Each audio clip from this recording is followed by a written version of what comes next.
Ndichikutambirai zvekare pano paHatirare 263 pano pachienda kubatira pa news updates zvinhu zviri kuitika munyika yedu yeZimbabwe. Kana uchiri munyowani pa this YouTube channel kusubscribe mahara woturn on the notification bell uyezve ma likes enyu akatikoshera zvikuru zvinobatsira kuti video rino ringe richifamba kuhama neshamwari.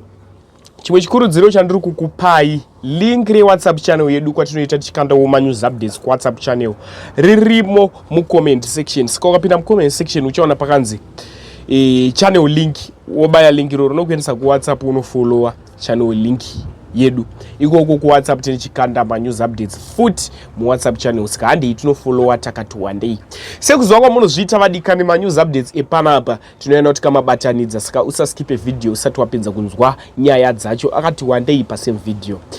First update rega tingoti gaga tipedze nyaya dzedu. Pane video randirwadza randichakuisirai.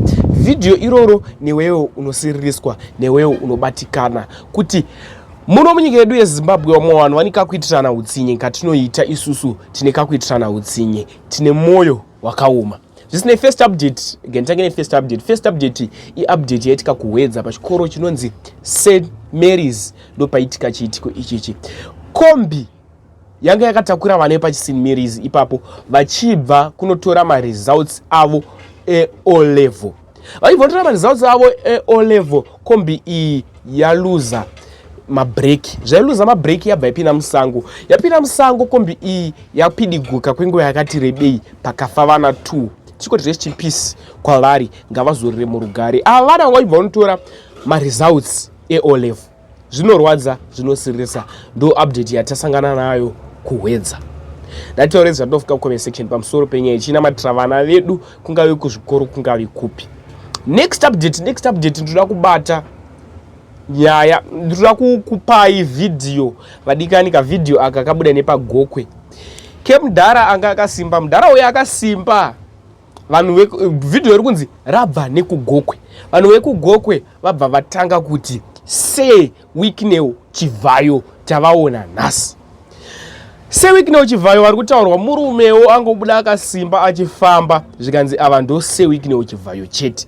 Saka video iri riri kutenderera vasisi social media. Chese changopisa munyika yedu yeZimbabwe auchishaye paHatirare 263. Ndatione short video. Chivhayo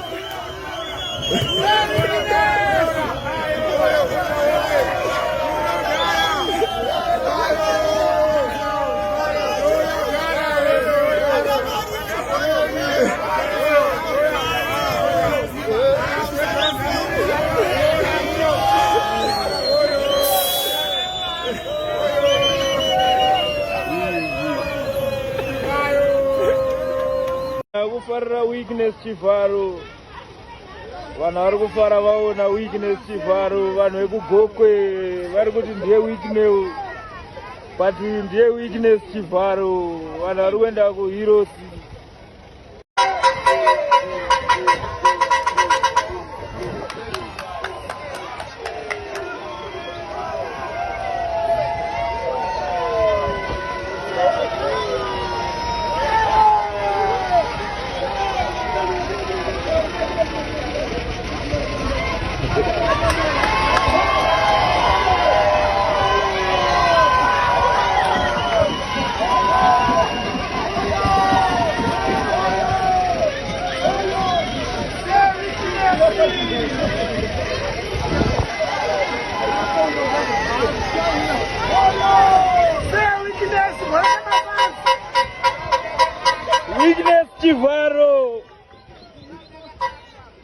Wicknell Chivhayo akapaka Lamborghini Urusi.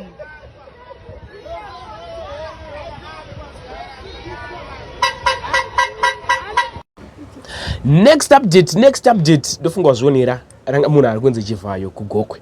Next update ndoda kubata nyaya yevaroyi vari kunzi vadonda. Toda kuti muti itrue here or ifake mu comment section makazvitarisa. Varoyi ava vari kunzi vadona zvavadona vawanikwa vakangogara vari pamhene makuseni. Ende pane zvinhu zvavanga wakabata vachitanga vari kunyararidza mwana. Ndikumbototaura zvandofika ku section after wapedza kuona this video ndikubva ndadzoka ndichitsudzura last update iri kundirwadza zvikuru. Muri yeZimbabwe chiitiko icho chiri kuitika munzvimbo yeBhangeti icho. Maitika chiitiko chinoshamisa chinotyisa. Muri kunzi mangoonekwa varoyi avo vakadonha pamusuwo apo. Inzvimbo yeBhangeti iyo. Zvinhu zviri kutoitika izvo muri yeZimbabwe. Mangoonekwa varoyi vangoonekwa vakadonha avo munzvimbo yeBhangeti. Amene pamusha pano mungakwanise here kuti mukwanise kutiudza zvizere kuti chii chambonyatsoitika kuti muone varoyi ava varipo? Pane angakwanise kutiudzawo here pano? Chii chaitika pano? Chaitika panapa ndechikudaiso panapa pakaitika dambudziko panguva yapfuura iyi. Pane vakomana 2 vakarwara panapa. Vakomana vakarwara 2 marwariro akaita vaingopenga. Saka kupenga kwakaita vachirwara, akapenga wacho kutanga akangopenga ndobva afa. But kufa kwake chaitishamisa isu waibuda ropa mumuno nemukana. Mwedzi wakapera wacho, uyu mwedzi unowapera uyu ndobva kwaitika futi chitiko chakafanana nechocho. Saka apa panga pakupenga futi umwe wechi3 apa. Ndobva razoti imi tiri kufamba mumaprofita but hapana kana zvikuita zvikuitika. Saka uyu wechi3 pane shamwari yangu yakandipa namba. Ndobva taenda akati unoona sekuru anogona kugadzira dambudziko iroro. Saka taenda isu kuna sekuru takafonera ndobva vatiti uyai kunoku. Tasvika kuna sekuru ndobva vatiti ayo regai ndikugadzirire nyaya iyi. Handiti vatigadzirira sekuru nyaya iyi. Ndo pawakati pamushongo wekunokusha pano payadhi panapa. Nehope yekuroera panapa. Wakati mimi muroyo muchaita se muchamuona mega imimi.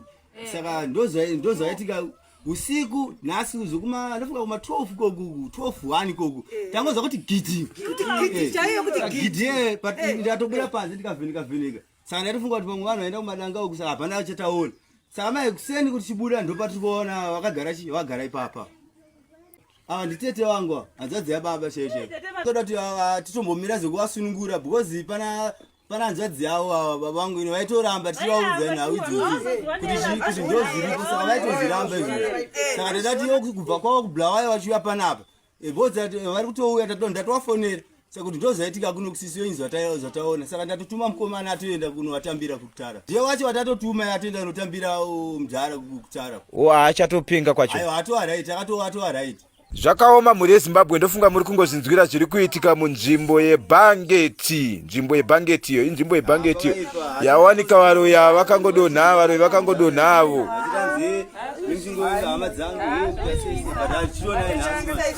Avo hanzi ndatetawo nasawira wavo wawanoroya naye.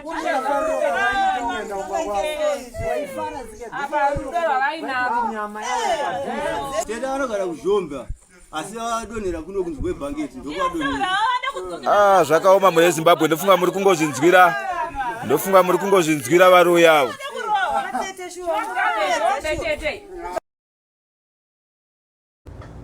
Next update Bright Murwira uri kutsvagwa. Bright Murwira munhu akaroora mukadzi wake. Aroora mukadzi wake akabva amuendesa kwana tete. Amuendesa kwana tete zvichira kuti hanzvadzi dzemurume uyu anonzi Bright Murwira. Mukadzi uyu akazosara achidzingwa. Ini muono ndiri kuita ndofunga kuti kadhiri kakangoitika kekuti murume uyu onyepa kuti ndakuenda kubasa kwati seku-South Africa achitonorora. Ende iye mukadzi wacho narototaura kuti Bright Murwira zviri kunzi akaroora umwe mukadzi kwaari ikoko. Inini kunoku ndiri kutambura nemwana ende mvura iri kunaya irain season. Ndoraramira kupi? Ndiri kugara mustreet, vabereki handina. Zvinorwadza vadikani. Da kuti muone video iroro wapedza kuriona wotaura zvaunofunga mucomment section. Ini sahatirari andiregerewo kuzivisai manews updates. Chiziviso chinoda kungofambiswa kuvanhu kuti chisvike kuna Bright Murwira. Kana uri padhuze naBright Murwira mubatisewo update iyi kuti mukadzi atambura nemwana kuZimbabwe. Much love. Murume wangu Bright Murwira dzoka wakandisiya kwana tete kuenda kadzingwa. Kwanzi murume wako asisipo panapa. Ndakaudzwa kuti kwakaenda ikoko wakanorora. Nemwana uda kuti ndiite sei nemwana. Handina kwekugara. Ndatoine 3 weeks ndotongogara mumastreet. Apa mvura iri kunaya. Mwedzi womwana wekuenda kuchipatara wakukwana. Uda kuti ndiite sei dzoka titaurirana anogadzirisana wayo. Zita rako unonzani? Zita rangu ndonzi Rwarashi Nebira. Okay. Murume akaenda sei? Akangoti ndakuenda kubasa. Ndichadzoka. saka titi ana sisi wake ndivakatora vakatowatiswa ndikuona kuti atakura hembe dzese munhu apasisi vaiti vakamufonera anga asingatombodaire foni pamwe pacho yaitoramba. Makambonetsana here kana kuti mainetsana here asati aenda? Takambonetsana naye tikatogadziriswa nasisi vacho. Mainetsana pamusoro pechii? Pamusoro pemwana. Aiti chii? Aiti mwana hasi wangu nekuti kumba kwedu hakuna munhu akambobvira abereka chirema, enda kune mwana kuna baba vake.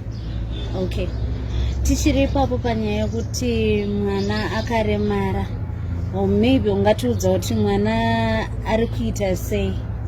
Ane time dzoti anotanga kufita, then ungatanga kufitawo mushonga ndinomupa unonzi finababu, ndomupa finababu otomborara zvoti even chero akarara na6 anokonomuka 5 kunze kwakutodoka. Ndo zvinoitika paya. Pandakasununguka chipatara ndakaudzwa kuti mwana wako akapesana spinal cord, ufanira kupota uchienda naye kurehab. Then vaiti vari kuda mari? Vaiti vaida 600 kuti vakwanise kumuita operation vagadzirise mabhonzo ake. Ombotaura nyaya yokuti vana tete vakazongoti waona kuti watizwa here.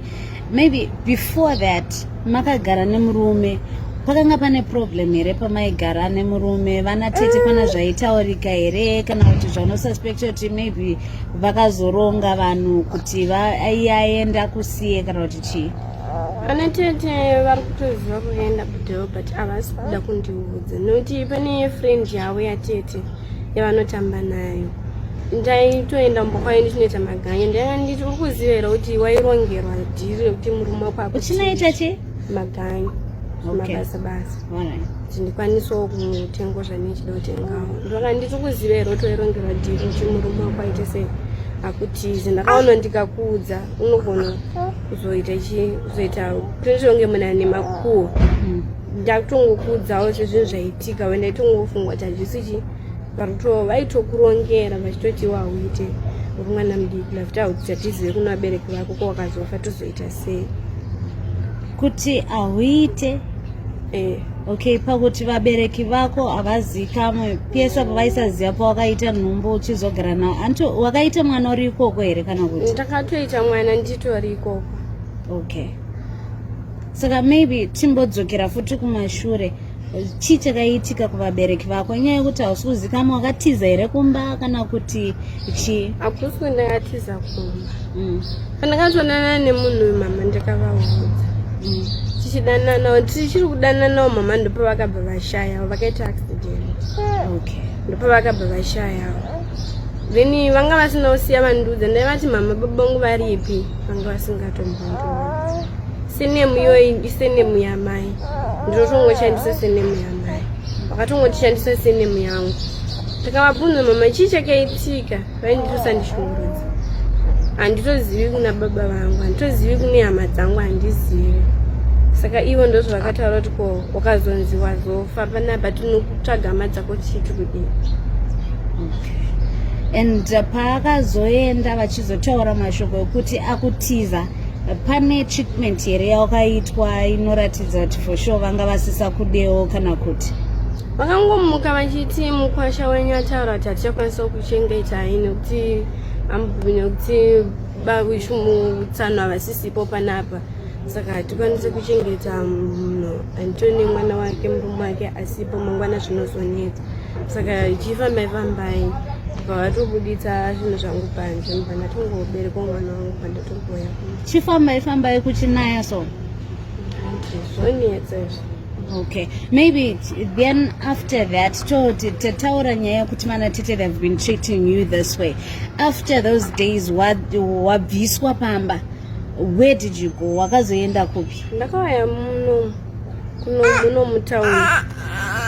Kwanga kutozuva ranga rakutodoka totogara mukati. Then kwadoka ndopandakaonawo vanhu vachirarawo pachireni napo. Ndakatangogara ipapo kukachena ndoenda nogara hangu mukati. Okay. Saka it's almost 3 weeks now uchigara mustreet. Yeah. Okay, maybe explain further. Mustreet papi pacho and nemvura iri kunaya, how have you been surviving? Kwakanaya ndinongoenda muzvimabuilding izvozvo ngoti ndingowana pekuhanda.